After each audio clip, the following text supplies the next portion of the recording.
Olá, gente querida, bem-vindos ao canal Rui Carlos e a Palavra.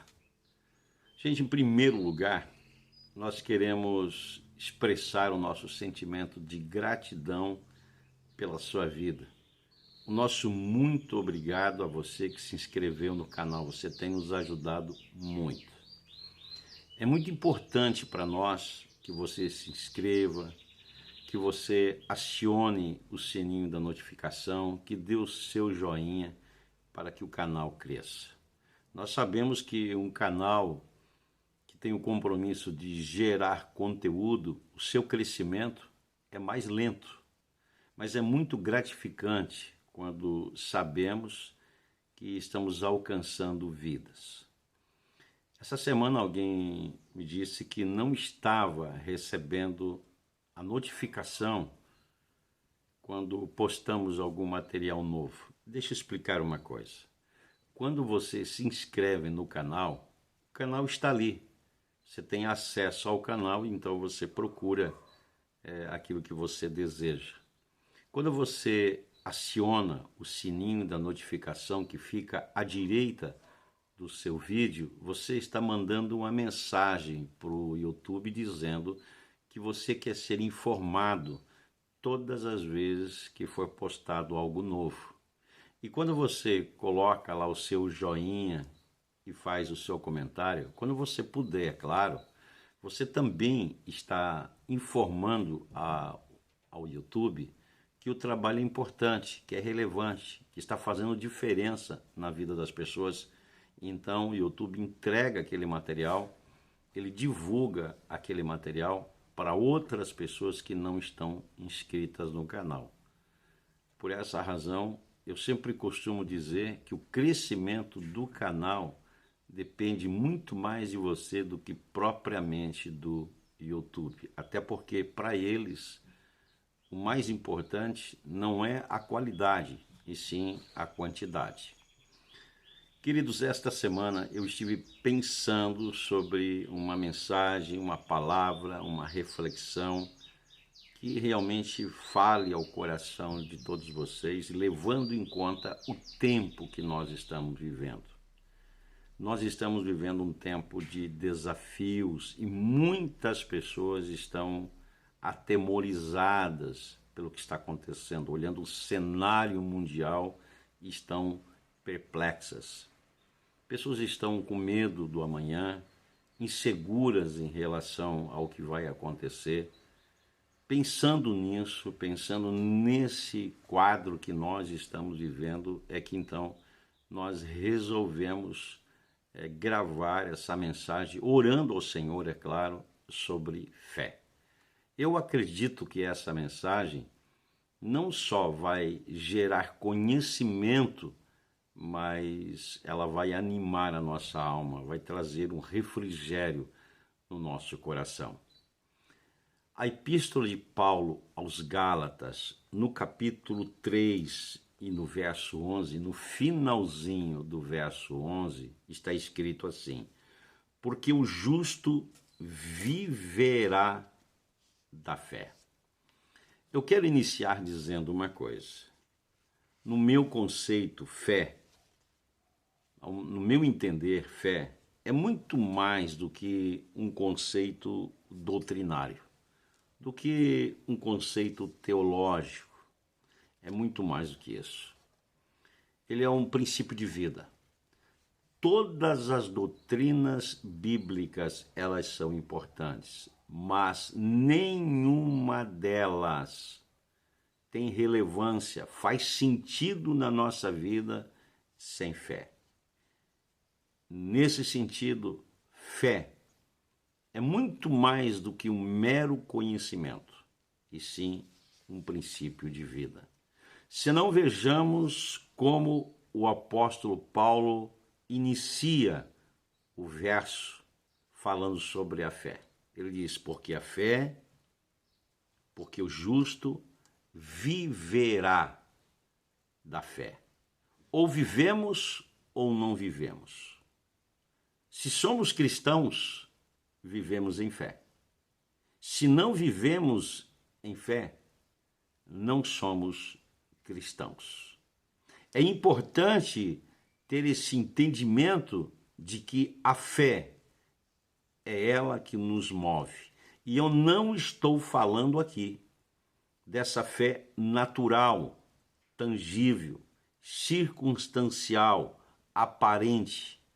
Essa fé que você vê, que você toca, mas uma fé espiritual, essa fé que nos alimenta espiritualmente, essa fé que cumpre o propósito de Deus na nossa vida. No Evangelho de João, no capítulo 10 e o verso 10, lá está escrito: eu vim para que tenham vida e a tenham com abundância. Não há como ter vida em abundância senão por meio da fé.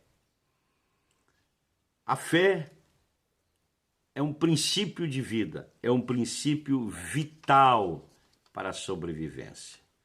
Mas aí surge a pergunta: e como obter a fé?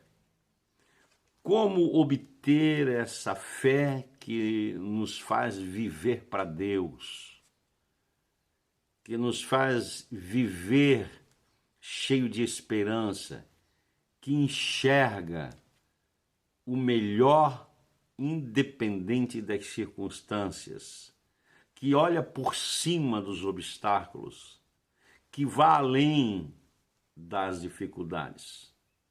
Como obter essa fé? Porque eu acredito que não há ninguém debaixo desse céu, não há ninguém que não deseje o melhor para a sua vida, sua casa, sua família. Logo, eu penso que todas as pessoas desejam descobrir como viver em fé, como viver de vitória em vitória. Tem como? Com certeza. E a Bíblia nos diz como? Absolutamente sim. Onde está escrito? Em Romanos capítulo 10 e verso 17, lá está. Lá não só diz como, mas a origem e a fonte da nossa fé.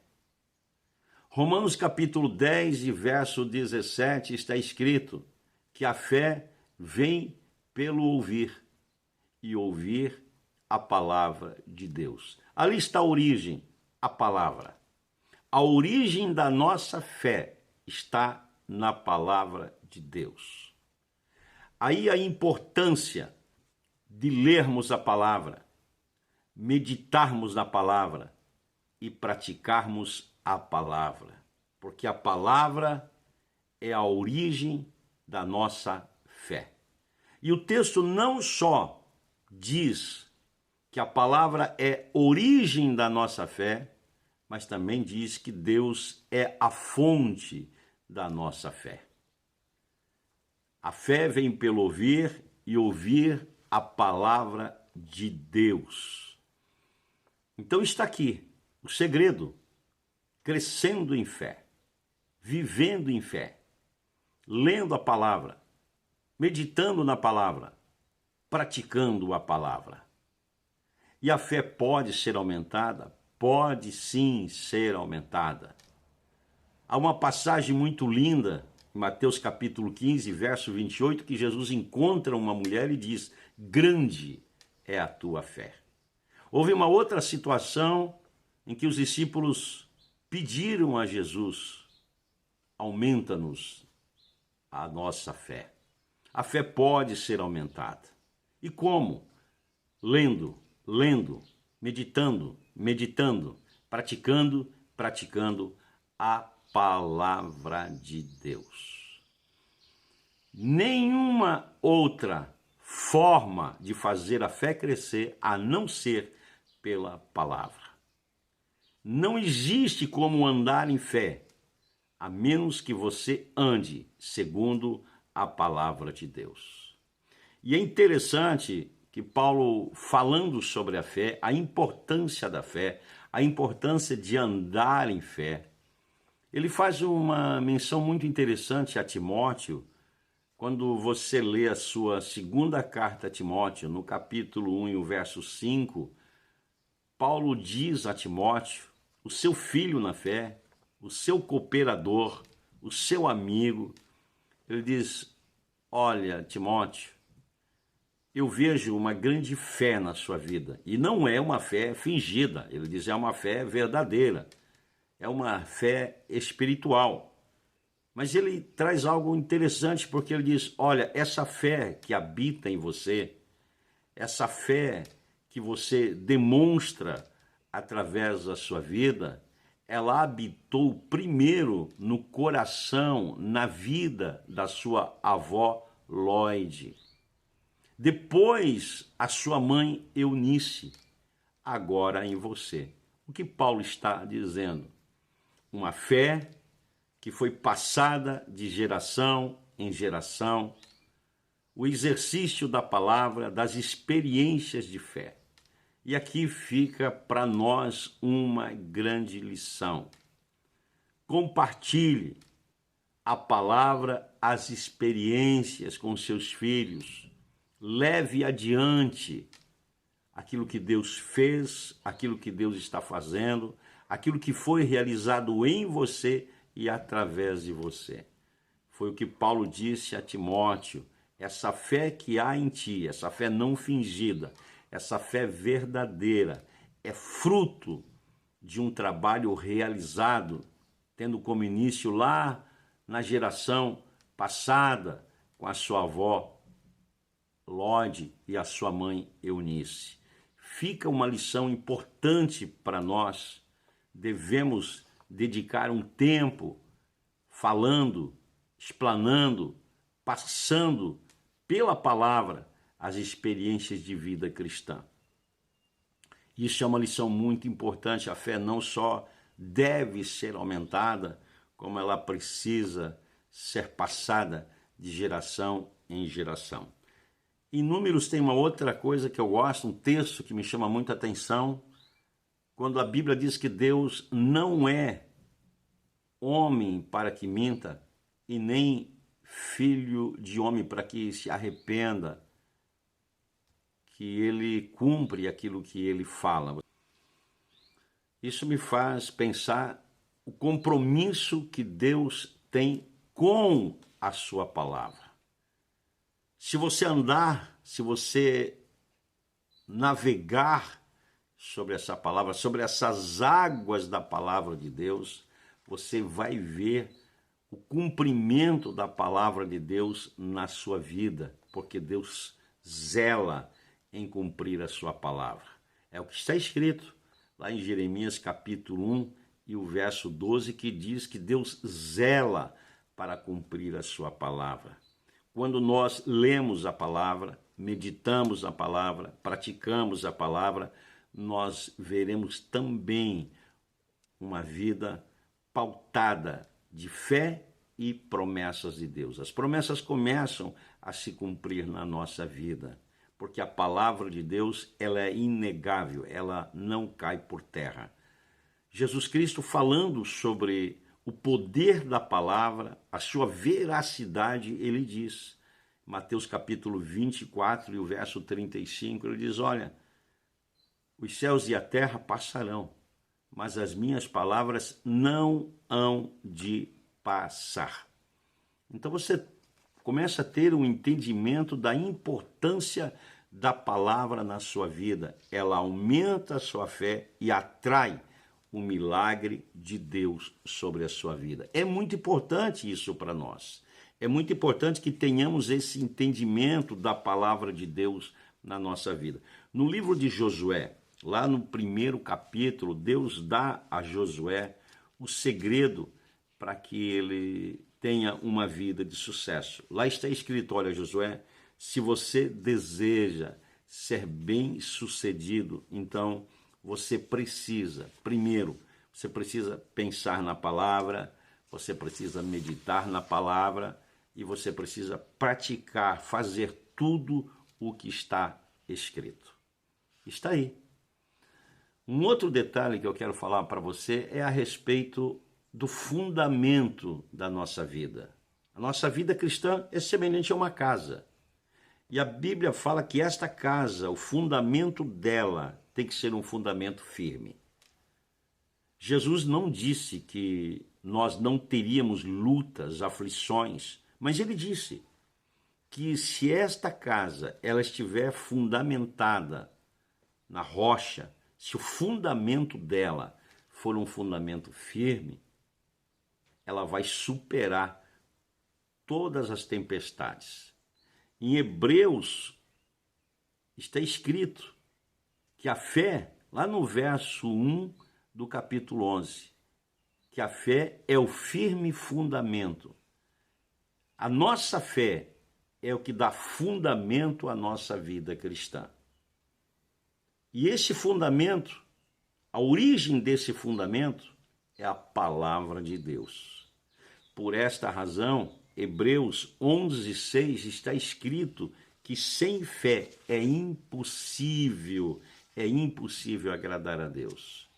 Por mais que você se esforce, você não consegue, você não tem como agradar a Deus, a menos que você ande segundo a palavra de Deus.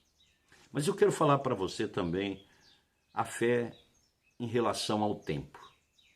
A Bíblia diz que a fé em relação ao futuro é esperança. Porque é isso que a Bíblia diz em Hebreus 11, que a fé é a certeza das coisas que se esperam e das coisas que não se veem. Logo, a fé no futuro é esperança. Mas a fé não tem só essa conotação do amanhã, mas também do hoje. Não do passado, porque a fé ela não olha para o passado. A fé ela não se prende no passado. A fé ela basicamente atua em dois tempos, o presente e o futuro. E a Bíblia Sagrada diz, na Epístola de Tiago, capítulo 2 e o verso 26, que a fé sem obras é morta. Ou seja, ele está falando que a vida cristã precisa ser uma vida ativa, que fé é ação, que fé é fazer. Logo, se você tomar os dois textos, Hebreus capítulo 11, verso 1, se você pegar Tiago capítulo 2 e verso 26, então você vai entender que a fé no futuro é esperança e no presente é ação. Por esta razão falamos que o cristão, a esperança do cristão, não vem do verbo esperar, mas do verbo esperançar. Ou seja, enquanto ele espera, ele faz. Não se trata de um esperar passivo, não se trata de uma vida cômoda, mas é um cristão que enquanto espera, ele faz. Enquanto espera, ele ora. Enquanto espera, ele lê a Bíblia, ele pratica a palavra. Enquanto espera, ele ama o próximo. Enquanto espera, ele faz o que deve ser feito. Enquanto espera, ele pratica a sua vida cristã. Porque a vida cristã, ela é movida pela fé. E a fé tem o seu princípio atuante. A fé é ativa. A fé te leva a fazer o melhor hoje na certeza de que coisas grandes e maiores estão por vir. Eu espero que esta palavra lhe ajude, que essa palavra lhe dê ânimo para que você possa continuar a sua vida cristã. Não esquecendo dessas lições. A palavra. Aumente a sua fé lendo a palavra, meditando na palavra, praticando a palavra. Não esqueça da lição de passar a sua experiência de fé para que os seus filhos possam obter essa experiência, para que eles possam herdar conhecimento. Não esqueça da palavra quando diz que a nossa vida de fé, ela é baseada na esperança e no agir na ação. E em nome do Senhor Jesus Cristo, que o Senhor te fortaleça, que o Senhor te renove, para que você possa viver uma vida de fé cada dia mais, em nome do Senhor Jesus Cristo. Amém, meus queridos.